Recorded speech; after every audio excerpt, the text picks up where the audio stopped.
Hello dear students, कैसे हैं आप? Welcome back to my channel learn and shine. This side doctor Jyoti. So students, आज मैं लेकर के आई हूँ कुछ इंपॉर्टेंट क्वेश्चंस की सीरीज जो कि आपकी कंपनी लॉ से रिलेटेड है। और ये जो सब्जेक्ट है ये आपका सेमेस्टर 3 में एप्लीकेबल है। ये सेमेस्टर 3 सीसीएस यूनिवर्सिटी मेरठ में एप्लीकेबल है। तो आइए स्टूडेंट्स डिस्कस करते हैं। देखिए, क्वेश्चन नंबर 1 है, what do you mean by company? Explain its various types in detail. So students, questions को डिस्कस करने से पहले मैं आपको बता देती हूँ, जैसे कि आप लोगों की सीसीएस के एग्जामिनेशन फॉर्म भरे जा रहे हैं और वेरी सून अभी आपकी जो डेट शीट है वो रिलीज भी होने वाली है। तो आई होप कि in the first week of January आपके एग्जाम स्टार्ट हो जाए। सो उसी पॉइंट को ध्यान में रखते हुए मैंने कुछ स्टूडेंट्स की कुछ क्वेरीज आ रही थी कि मैम कुछ इंपॉर्टेंट क्वेश्चंस की सीरीज बनाइए। तो मैंने उन सब चीज़ों को ध्यान में रखते हुए, क्योंकि आपके एग्जाम ज़्यादा दूर नहीं है, बहुत ही नियर है, मैंने ये कुछ इंपॉर्टेंट क्वेश्चंस की सीरीज बनाई है। और डेफिनेटली स्टूडेंट्स, ये जो क्वेश्चंस की जो सीरीज है ये आपके एग्जाम के प्रिपरेशन में बहुत ज़्यादा यूजफुल होने वाली है। इसमें से काफ़ी क्वेश्चंस आपके एग्जाम में आपको देखने को मिलेंगे। मैं इसको लेकर के एश्योर करती हूँ कि अगर आप इन क्वेश्चंस को अच्छे से पढ़ के जाएंगे तो definitely you will score good marks in your exam. तो स्टूडेंट्स, आइए डिस्कस करते हैं वन बाय वन इन्हीं क्वेश्चंस को। तो देखेंगे, पहले क्वेश्चन नंबर 1 है, what do you mean by company? Explain its various types in detail. So students, ये मैंने क्वेश्चन आपको करवाया था कि कंपनी क्या होती है और इसके क्या टाइप्स होते हैं। अगर आप मेरी सीरीज में जाएंगे, प्ले वीडियो में जाएंगे, तो वहां पर मैंने एक वीडियो अपलोड करी थी जो कि इसमें सारा कंपनी के बारे में मैंने आपको समझाया था।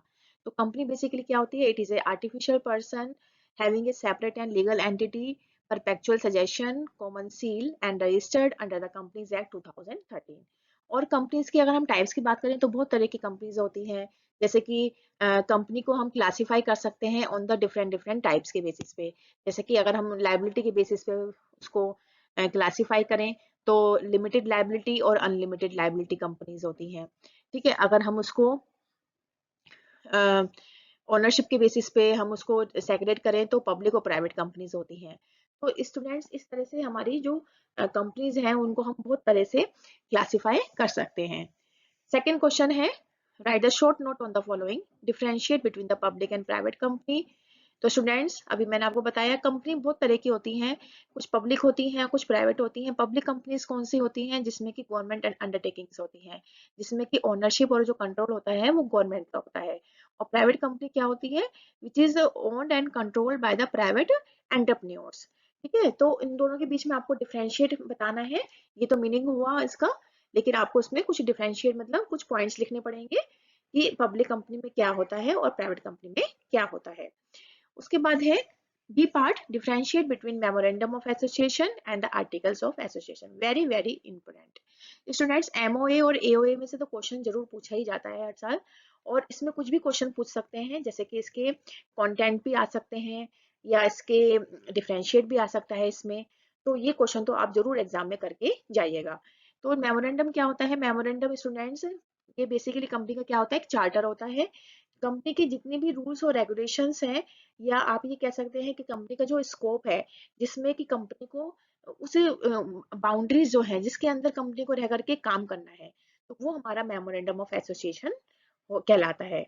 और आर्टिकल्स क्या होता है? आर्टिकल्स होते हैं कंपनी के इंटरनल रूल्स और रेगुलेशंस।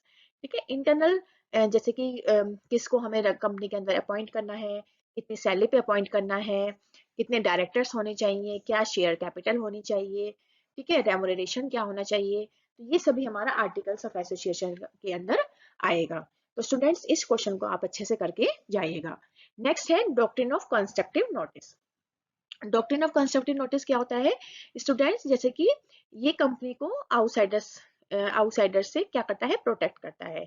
जैसे कि कोई भी एक चीज है, जैसे कि कोई इन्वेस्टर है, वो कंपनी के शेयर्स को खरीद रहा है, ठीक है, तो उससे ये एक्सपेक्टेशन करी जाती है कि वो कंपनी में इन्वेस्ट करने से पहले उसके जितने भी जो प्रोस्पेक्टस है उसको अच्छे से पढ़ ले। अगर इन केस उसके साथ बाद में कोई फ्रॉड होता है तो वो कंपनी के ऊपर केस नहीं कर सकता कि कंपनी ने मेरे साथ फ्रॉड किया है। तो डॉक्ट्रिन ऑफ कंस्ट्रक्टिव नोटिस क्या होता है, ये कंपनी को आउटसाइडर्स के अगेंस्ट में प्रोटेक्ट करता है।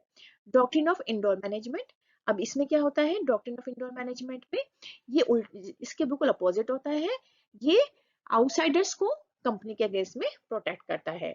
ठीक है, तो ये दोनों क्वेश्चन भी आप अच्छे से पढ़ के जाइएगा। उसके बाद है डॉक्ट्रिन ऑफ अल्ट्रा वायरस, ये भी बहुत इंपॉर्टेंट है, आप इसको भी देख के जाइएगा एग्जाम में। नेक्स्ट क्वेश्चन है question number 3, describe the steps involve in the formation of A company, very very important. Students, इसमें आपको सब बताना है कि कंपनी का फॉर्मेशन कैसे होता है, यानी कि कंपनी का क्रिएशन कैसे होता है। तो सबसे पहले क्या होता है स्टूडेंट्स, एक आइडिया जनरेशन होता है। जो फर्स्ट स्टेज होती है, इसमें डिफरेंट डिफरेंट स्टेजेस होती हैं। तो फर्स्ट स्टेज इसमें क्या है, आइडिया जनरेशन, यानी कि सबसे पहले मेरे पास एक आइडिया होना चाहिए कि मुझे किस चीज की कंपनी स्टैब्लिश करनी है और कितना इसमें इन्वेस्टमेंट करना है, किस जगह पे स्टैब्लिश करनी है। तो सबसे पहले एक आइडिया हमारे पास होना जरूरी है। उसके बाद हम उसका क्या करेंगे, रजिस्ट्रेशन करवाएंगे, यानी कि उसका इनकॉर्पोरेशन करेंगे। तो इनकॉर्पोरेशन करने से पहले कुछ फॉर्मेलिटीज होती हैं, हमें रजिस्ट्रार के पास एप्लीकेशन देनी होती है। तो उसके लिए अंदर मैंने आपको बताया था डिफरेंट डिफरेंट स्टेप्स होते हैं कि हमें कैसे कितने दिनों के अंदर हमें रजिस्ट्रार को एप्लीकेशन भेजनी है। ठीक है, रजिस्ट्रार को भेजने के बाद फिर रजिस्ट्रार उसको क्या कर लेता है, इनकॉर्पोरेट कर लेता है, यानी कि उसको रजिस्टर्ड कर लेता है। तीसरा होता है कैपिटल सब्सक्रिप्शन। अब उसमें क्या होता है, फॉर्मेशन रजिस्ट्रेशन के बाद में क्या होता है, अगर हम एक पब्लिक कंपनी की बात करें तो पब्लिक कंपनी रजिस्ट्रेशन के तुरंत बाद अपना बिजनेस स्टार्ट नहीं कर सकती है जब तक कि उसको कमेंसमेंट ऑफ बिजनेस का सर्टिफिकेट नहीं मिल जाता। लेकिन अगर अगर हम एक प्राइवेट कंपनी की बात करें तो it can start it's business immediately after getting the registration. ठीक है, तो तीसरा स्टेज इसमें होता है कैपिटल सब्सक्रिप्शन। तो in case of public company, after getting the registration it needs to subscribe the shares to the public. ठीक है, तो उसके बाद वो कैपिटल को सब्सक्राइब करेगी and the fourth stage is the commencement of the business. उसके बाद जब वो अपने कैपिटल को सब्सक्राइब कर लेगी तो रजिस्ट्रार उसको क्या करेगा, कमेंसमेंट ऑफ द बिजनेस का सर्टिफिकेट दे देगा। Only after getting the certificate of commencement of business a public company can start it's business. So students, ये डिफरेंट डिफरेंट स्टेजेस थी इसमें। पहला स्टेज हमने डिस्कस करी कि idea generation, second stage registration जिसको हम इनकॉर्पोरेशन भी कहते हैं, तीसरी स्टेज होती है कैपिटल सब्सक्रिप्शन और फोर्थ होती है कमेंसमेंट ऑफ द बिजनेस। तो हम इन चारों स्टेज को अच्छे से यहाँ पर एक्सप्लेन करने वाले हैं। उसके बाद है question number 4, what do you mean by memorandum of association, explain all it's clauses. Students, मैंने अभी आपको बताया था कि मेमोरेंडम और आर्टिकल्स में से तो क्वेश्चन आना ही आना है, इसको आप किसी भी कंडीशन में स्किप नहीं कर सकते हैं। ठीक है, तो मेमोरेंडम ऑफ एसोसिएशन क्या होता है, ये कंपनी का चार्टर होता है। कंपनी के जितने भी एक्सटर्नल जो रूल्स होते हैं वो सभी आपके मेमोरेंडम के अंदर आते हैं। बेसिकली आप इसको क्या कह सकते हैं, ये कंपनी का एक स्कोप डिफाइन करता है जिसके अंदर कंपनी को रह करके काम करना है। मेमोरेंडम ऑफ एसोसिएशन से बाहर जाकर के कंपनी कोई भी काम नहीं कर सकती है। अगर कोई भी कंपनी मेमोरेंडम ऑफ एसोसिएशन से बाहर जाकर के कोई भी काम करती है तो वो एब्सोल्युटली क्या होगा, इलीगल होगा। ठीक है, तो मेमोरेंडम ऑफ एसोसिएशन क्या होता है, it is the charter of the company. Explain all its clauses, clauses मतलब इसमें क्या क्या इसके कंटेंट है। तो स्टूडेंट्स, इसमें 6 क्लोजेस होते हैं। पहला हमारा होता है नेम क्लोज, सेकंड होता है ऑब्जेक्ट क्लोज, तीसरा होता है कैपिटल क्लोज, फोर्थ होता है सब्सक्रिप्शन क्लोज, फिफ्थ होता है registered office close and the six one is the liability close. ठीक है, तो स्टूडेंट्स ये सभी क्लोज जो हैं वो आप उसको वन बाय वन अच्छे से डिस्कस करके जाइएगा। नेक्स्ट है what is the articles of association and explain its all content in detail. तो स्टूडेंट, जैसे कि आपका मेमोरेंडम ऑफ एसोसिएशन इंपॉर्टेंट है, वैसे ही आपका आर्टिकल्स भी बहुत ज्यादा इंपॉर्टेंट है। तो आर्टिकल्स में बेसिकली क्या होता है कि कंपनी के जितने भी इंटरनल रूल्स और रेगुलेशंस होते हैं they all will include in the articles of association. ठीक है, तो इसमें कंटेंट में जो सभी चीजें आ जाएंगी, जैसे डायरेक्टर्स कितने होने चाहिए, उनका क्या रेमुनरेशन होना चाहिए, ठीक है, कितने लोगों को अपॉइंट करना है, ठीक है, वर्कर्स की सैलरी क्या होनी चाहिए, बोनस क्या होना चाहिए, ठीक है, और डिविडेंड कितना होना चाहिए शेयर्स के ऊपर या डिबेंचर्स के ऊपर इंटरेस्ट कितना होना चाहिए। तो सारे इंटरनल रूल्स और रेगुलेशंस ये सभी हमारा एओए के अंदर आएंगे। नेक्स्ट क्वेश्चन है question number 6, explain the meaning of prospectus, describes it's objective and the content in detail. तो स्टूडेंट्स, प्रोस्पेक्टस बेसिकली क्या होता है, जब भी कंपनी को पब्लिक से पैसा लेना होता है ना, तो कंपनी क्या करती है, एक प्रोस्पेक्टस इशू करती है। तो आप इसको ये कह सकते हैं कि ये एक तरह का इनविटेशन होता है। जैसे इनविटेशन हम भेजते हैं ना, तो कंपनी क्या करती है, पब्लिक को एक इनविटेशन भेजती है कि आओ और मेरी कंपनी में पैसे को इन्वेस्ट करो। तो prospectus basically it is the invitation which is given by the company to the public for the subscribe the shares of the company. Describe it's objective, तो ऑब्जेक्टिव इसका यही होता है कि पब्लिक से पैसा लेना, ठीक है, पब्लिक से अपने उनके पैसे को इन्वेस्ट करवाना कंपनी के अंदर। और कंटेंट भी इसके बहुत सारे होते हैं, तो आप इसको भी क्वेश्चन को डिस्कस करके जाइएगा। क्वेश्चन है explain the procedure of issue and allotment of shares. ठीक है, तो इशू क्या होता है और अलॉटमेंट क्या होता है। इशू तो ये आपका यूनिट सेकंड से रिलेटेड है। ठीक है, इसमें आपको शेयर कैपिटल्स होती हैं। ठीक है, शेयर्स क्या होते हैं, जो कैपिटल्स होती है कंपनी की वो छोटे छोटे शेयर्स में डिवाइड, छोटे छोटे यूनिट्स में डिवाइड होती है, उसी को हम शेयर्स कहते हैं। तो शेयर्स का पहले सबसे पहले इशू होता है और फिर इसका अलॉटमेंट होता है। तो क्या प्रोसीजर है, तो ये आप इसमें देख करके जाइएगा। नेक्स्ट है who is a member, explain it's rights and duties in the detail. ठीक है, तो मेंबर कौन होता है, हु इज अ मेंबर, जो कंपनी में इन्वेस्टमेंट करता है। ठीक है, और उसके क्या क्या राइट्स होते हैं, क्या ड्यूटीज होती हैं। राइट्स इसके यही होते हैं कि वो कंपनी की मीटिंग में पार्टिसिपेट कर सकता है, बिकॉज उसने अपने पैसे को इन्वेस्ट किया है। He is the member, he is the owner of the business. ठीक है, वो कंपनी के सारे डिसीजंस को लेने का राइट रखता है। और ड्यूटीज उसकी यही होती है कि वो कोई भी ऐसा काम नहीं करेगा जिससे कि पब्लिक को नुकसान हो। ठीक है, तो ये आप इस वाले क्वेश्चन को भी देख करके जाइएगा। नेक्स्ट है right the short note on the following, conversion the public company into the private company and the conversion of the private company into the public company. तो स्टूडेंट्स इसके लिए हमें क्या करना पड़ता है, एक स्पेशल रिजोल्यूशन पास करना होता है। स्पेशल रिजोल्यूशन मतलब एक ऑर्डर होता है, एक वो पास करना होता है। उसके बाद हमें रजिस्ट्रार से परमिशन लेनी पड़ती है कि हमें पब्लिक कंपनी को प्राइवेट कंपनी में कन्वर्ट करना चाह रहे हैं। तो ये इसकी भी अलग अलग स्टेजेस हैं।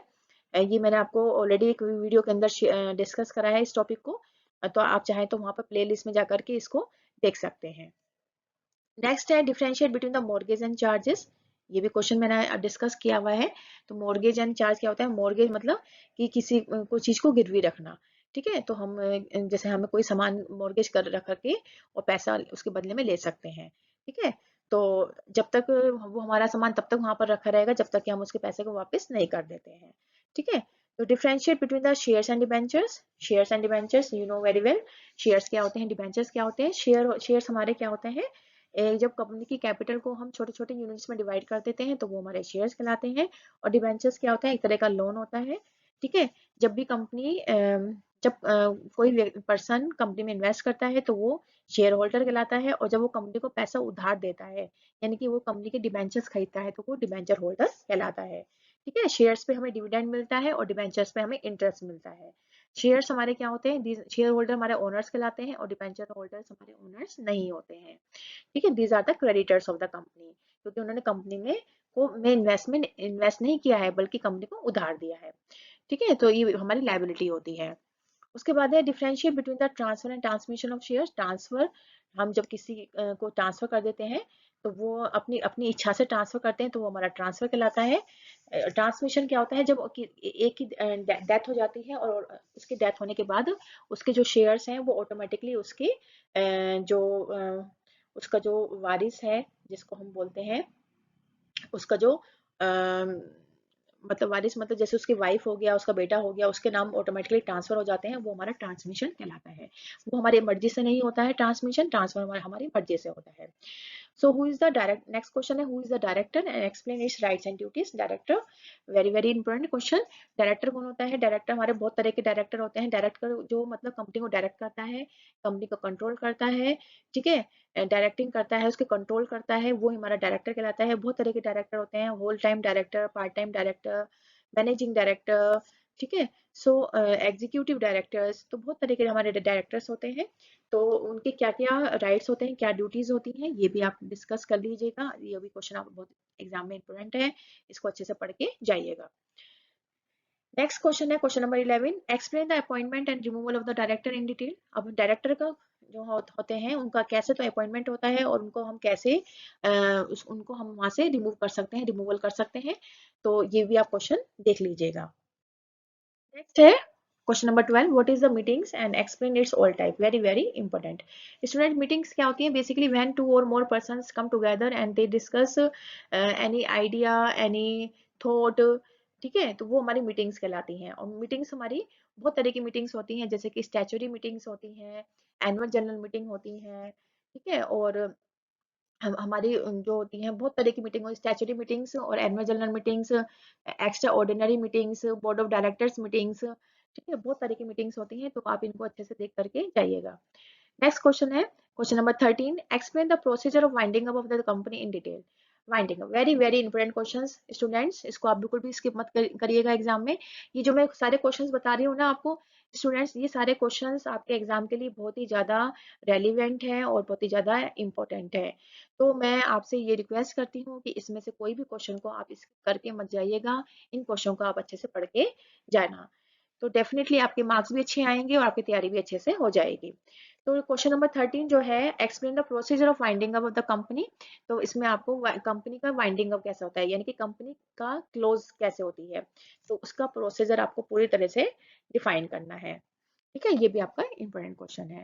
नेक्स्ट है, who is the liquidator, explain it's rights and duties. Liquidator क्या होता है, जैसे जब कंपनी का वाइंडिंग अप होती है तो लिक्विडेटर मतलब जो कंपनी की असेट्स को बेच के और जो पैसा वहां से आता है उससे जो कंपनी की लायबिलिटी को पे करता है, तो ये काम कौन करेगा, लिक्विडेटर करता है, ठीक है। कंपनी एक लिक्विडेटर अपॉइंट कर लेती है कि अब कंपनी का है वाइंडिंग अप हो गया है, तो आप क्या करिए, कंपनी की जितनी भी असेट्स हैं और उनके वैल्यू निकालिए और उनको सेल करिए, और सेल करने के बाद जो भी पैसा आता है उससे जो कंपनी की लायबिलिटीज हैं उनको पे करिए, ठीक है।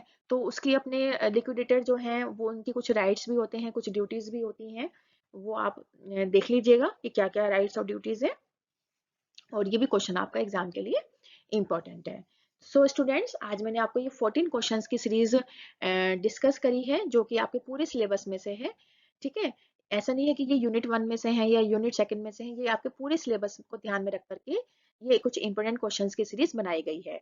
तो स्टूडेंट्स, आई रिक्वेस्ट कि ये आप अच्छे से पढ़ के जाइएगा एग्जाम में और अपनी तैयारी अच्छे से करिएगा। सो स्टूडेंट्स, मिलते हैं नए वीडियो के साथ, एक नए सब्जेक्ट के वीडियो के साथ। Till then take care, bye bye, and I request students please like and subscribe my channel, ताकि मैं आप लोगों के लिए ऐसे ही नई नई वीडियो लेकर के आ सकूं। Okay students, bye.